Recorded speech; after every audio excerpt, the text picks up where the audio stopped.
The morning sun cast long shadows as Robert pulled up to his son's house, not expecting a yard sale.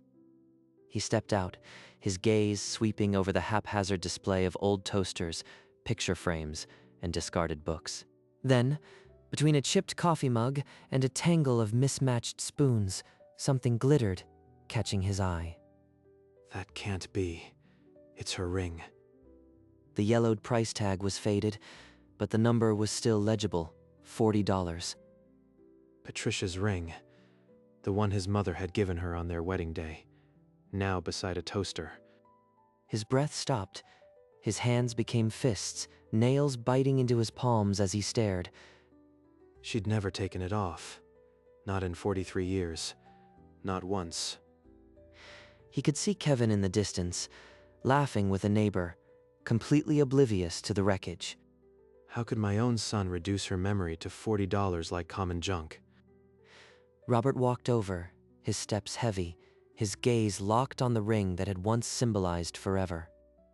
Kevin, why is your mother's wedding ring sitting in a dusty box priced at $40?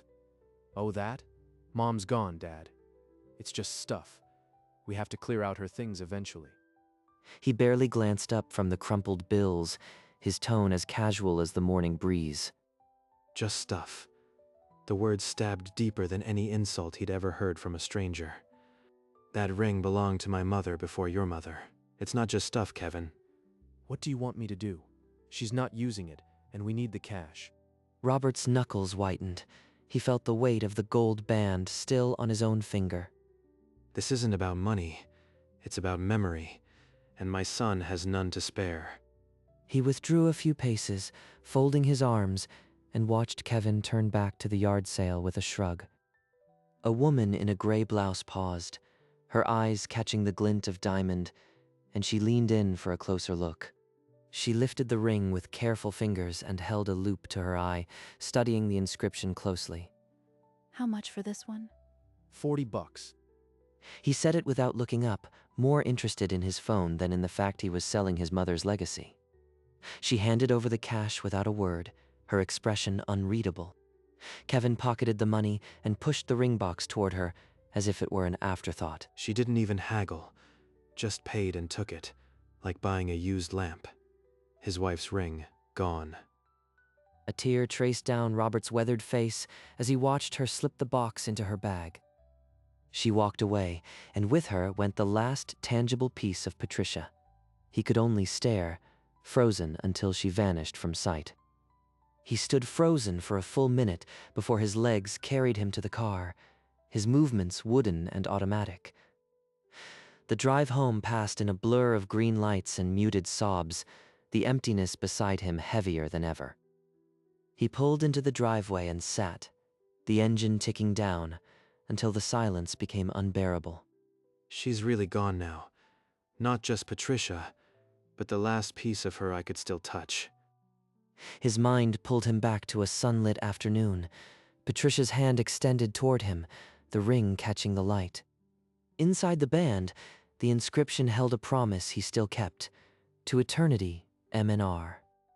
He looked down at his own hand, the gold band still there, but the finger beside it bare for the first time in decades. $40. That's what my son thinks a lifetime of love is worth. He sank into the armchair, the photograph pressed against his chest, as if it could absorb the ache. And there he stayed, alone with her smile, as the afternoon light faded into a long, gray dusk. The next morning, a knock cut through the stillness, startling Robert from a sleepless doze. He opened the door and found the woman from the yard sale, her hand outstretched with the familiar box. I believe this belongs to you. She brought it back. Patricia's ring, here at my door. Why would she return it? His hand trembled as he took the box, the weight of it far heavier than gold. Please, come in. I don't understand, but I think I need to hear whatever you have to say.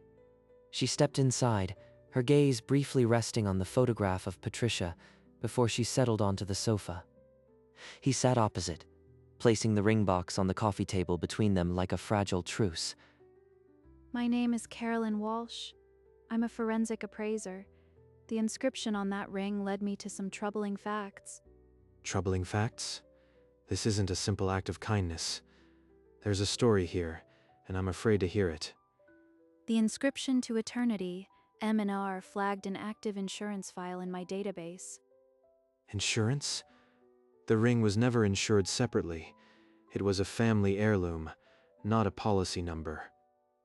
She opened her case and spread documents across the table, each bearing the logo of a well-known insurer.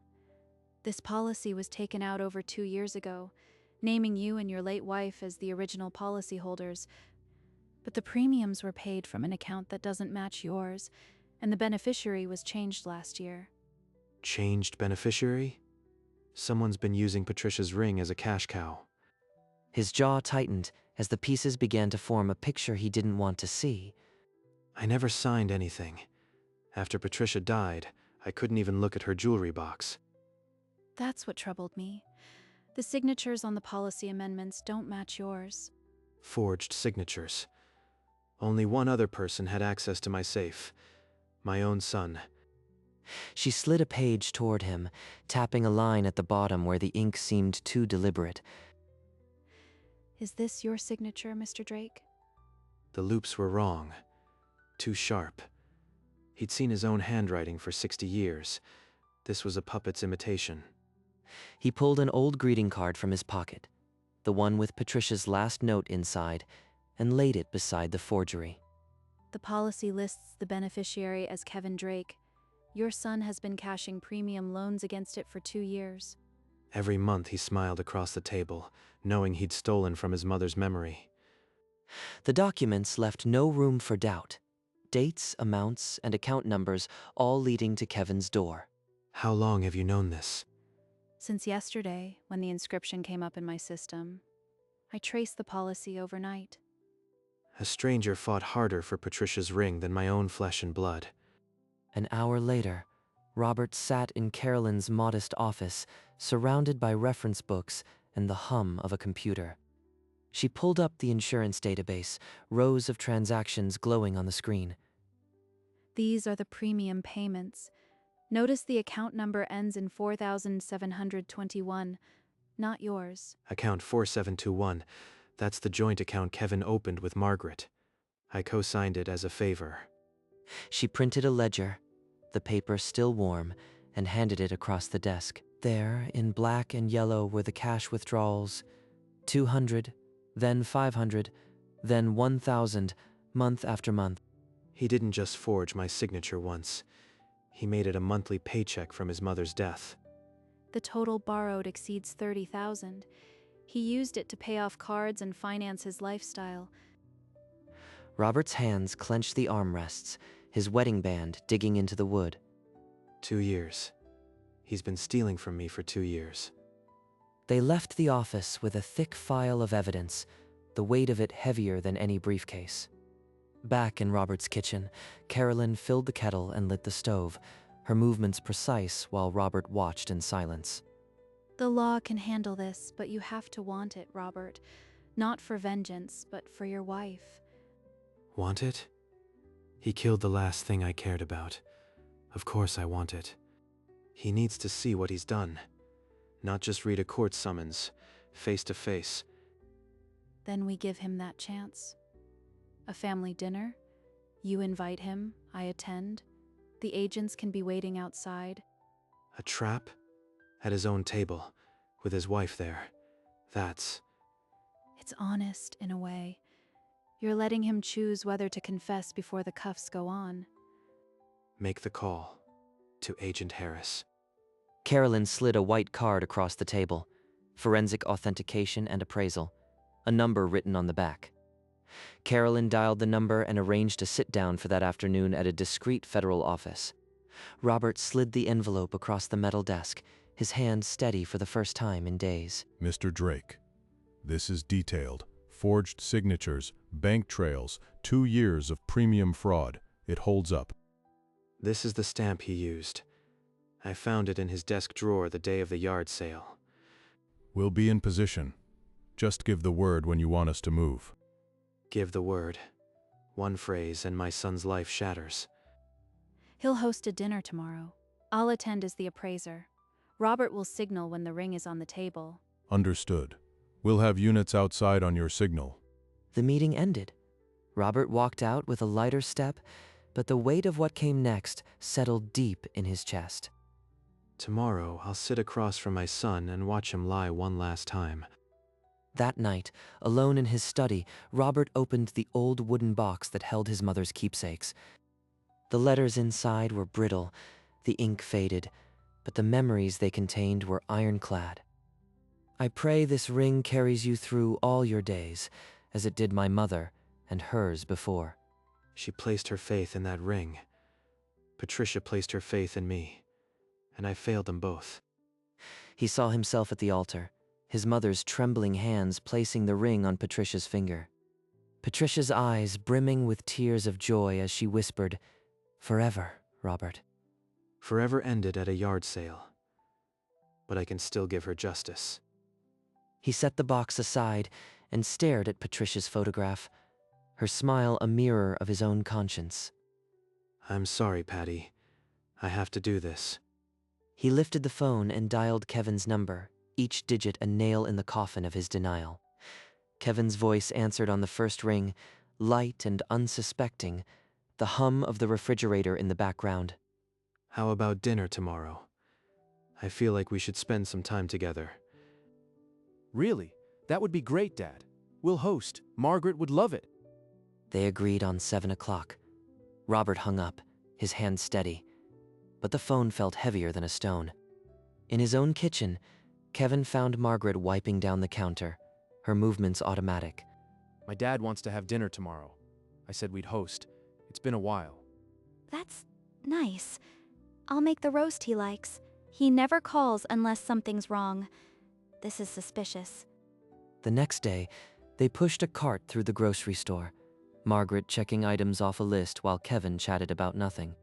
Everything seemed normal, but the quiet hum of the fluorescent lights carried the premonition of a storm. By 7 o'clock, Robert pulled into Kevin's driveway, a bottle of red wine in his hand, and a stone where his heart used to be. Kevin opened the door with a broad grin, his arms wide, as if nothing in the world could ever be wrong. Dad, right on time. Come in. Come in. From the kitchen, Margaret forced a smile that didn't reach her eyes, her wooden spoon stirring faster than necessary. The dining room was immaculate, candles flickering, fine china gleaming, a stage set for a performance no one had rehearsed. They settled around the candlelit table, the clink of glassware filling an awkward silence that Robert intended to break. I've been meaning to tell you. The yard sale was a huge success. We cleared out so much clutter. Clutter. He still calls it clutter. Robert, would you like more wine? I opened the bottle you brought. Robert nodded, his eyes tracking Kevin's every gesture, as the roast sat untouched and the clock ticked toward 8. Kevin rose, tapping his fork against his glass until the chimes silenced the table. To family, the most important thing in the world. Margaret's hand trembled as she lifted her glass, the wine shivering at the rim. This feels more like a funeral toast than a family dinner. Robert stayed seated, his knife carving a trench into the untouched roast, his eyes never leaving his plate. We've been through a lot, but we're still together. That's what matters. Together. He keeps using that word like it isn't stained with forgery. Before Kevin could finish, the front door swung open, a cold draft extinguishing the nearest candle.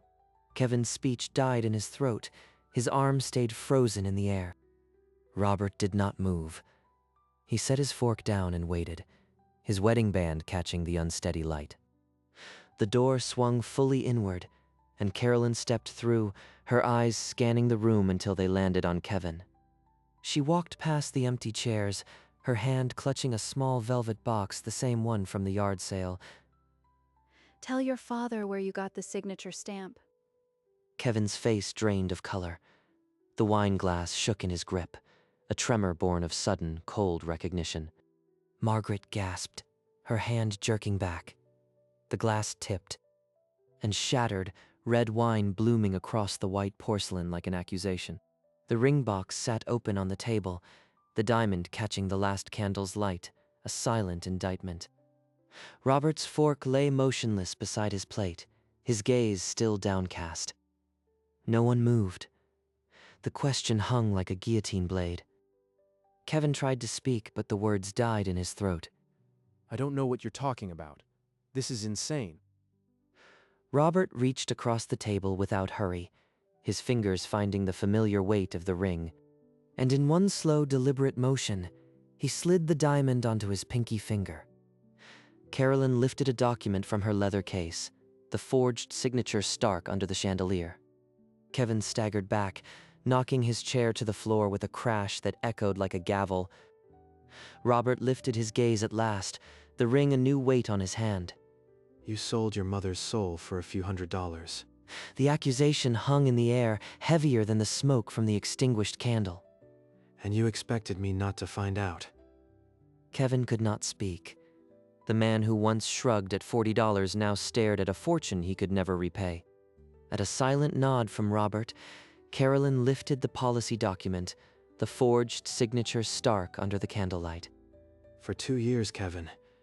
For 2 years you forged my name on those policies. You cashed premium after premium, $30,000, while I sat in my grief. Kevin's lips moved, but only a broken stammer emerged.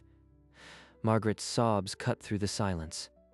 Please, Robert, don't do this. It was a mistake. We were desperate. He can't really do this. Not his own son. This is all a misunderstanding.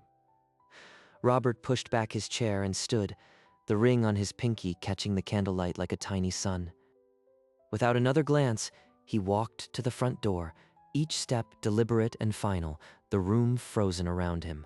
There's one more thing you should know before this night ends. His hand closed around the brass knob, and then he turned it, the sound cutting through the quiet. The door swung wide, and 2 silhouettes filled the frame. Agent Harris and his partner, badges gleaming. Kevin Drake, you're under arrest for insurance fraud, forgery, and grand theft. Kevin stumbled backward, but Agent Harris caught him by the arm before he could bolt. The click of handcuffs echoed through the dining room. No, please, you can't do this, Kevin. Tell them. Margaret collapsed against the wall, her sobs tearing through the silence. Robert stood motionless near the door, the diamond ring on his pinky catching the hallway light. As they led him past, Kevin shot one last look at his father, a glare of pure hatred. You have the right to remain silent. Anything you say can and will be used against you. The dining room, once a stage for family unity, had become a crime scene. With calm precision, Carolyn stepped forward and handed a thick manila folder to Agent Harris, her work complete. The file contained the original policy, forged signatures, bank statements, and the signature stamp. Evidence without a single flaw. When Agent Harris opened the folder, Kevin saw his own handwriting staring back, and his knees buckled. Dad, I'm sorry. I never thought it would come to this. Please, tell them it was a misunderstanding. But Robert's face was carved from granite. He looked through Kevin as though the man before him was already a stranger. The diamond ring on his pinky was the only reply, a cold, final echo of a broken trust. Harris tightened his grip on Kevin's arm and guided him toward the door, repeating the Miranda warning with practiced indifference. Kevin? No, please. What's going to happen to him? He'll be booked. The evidence is overwhelming. Carolyn snapped her briefcase shut. The quiet click resonated like the closing of a cell door. The agents led a shackled Kevin through the ruined dining room, past the overturned chair and the wilted candles. Margaret lunged, grabbing at Kevin's arm, but a firm hand from the second agent held her back. Please, let me just say goodbye. Kevin didn't turn. His sobs were the only sound as he shuffled toward the door, a broken man swallowed by his own greed. Robert moved past them all, his eyes never meeting Margaret's, his steps unhurried and final. He stepped outside, the porch light carving his shadow against the siding. The night air smelled of cut grass and finality. For a long moment, he stood alone, the ring on his finger catching the faint glow of the street lamp. Carolyn joined him, her briefcase set down softly. She didn't speak, just let the silence hold them both. It's over. Behind them, Margaret's wails rose and fell like a siren that no one would answer. Carolyn reached out and touched his arm, the gesture light but grounding. You did the right thing, Robert. Thank you for bringing her back to me. They shook hands, the ring on Robert's pinky pressing into her palm, a vow kept beyond the grave. Robert walked to his car, the gravel crunching under his shoes, the only sound besides the distant hum of a patrol engine. He slid behind the wheel, the familiar scent of old leather and Patricia's faint perfume still clinging to the air. It's where it belongs now, with me. He turned the key, and the engine rumbled to life. The headlights cut through the dark, illuminating the empty road ahead. And then, alone in the silence, the first tear fell, not for Kevin, but for the woman whose ring had finally come home. The taillights of his old sedan shrank into the distance, leaving behind a house full of wailing and a son whose life was now a prison sentence. The house was dark when he stepped inside, but the lamp welcomed him with a soft, familiar glow. He placed Patricia's photograph on the end table, then laid the ring beside it, two pieces of her finally reunited. His memory pulled him back to their wedding day, a slow dance under the summer sun, her hand in his, the ring already a promise. Robert picked up the ring and pressed the cool metal to his lips, the inscription a whisper against his skin. We kept our eternity, Patty. He sank into the armchair, his hand resting over his heart, the ring a steady pulse against his palm. Outside, the house stood silent under the moon, one window glowing like a heart still beating. Inside that window, a shadow leaned back into an old armchair, a ring glinting on a folded hand. The ring and the photograph rested side by side on the table, silent and whole, as the first light of morning touched the glass. And the house settled into a quietude that only decades of love could build. The ring, at last, was home.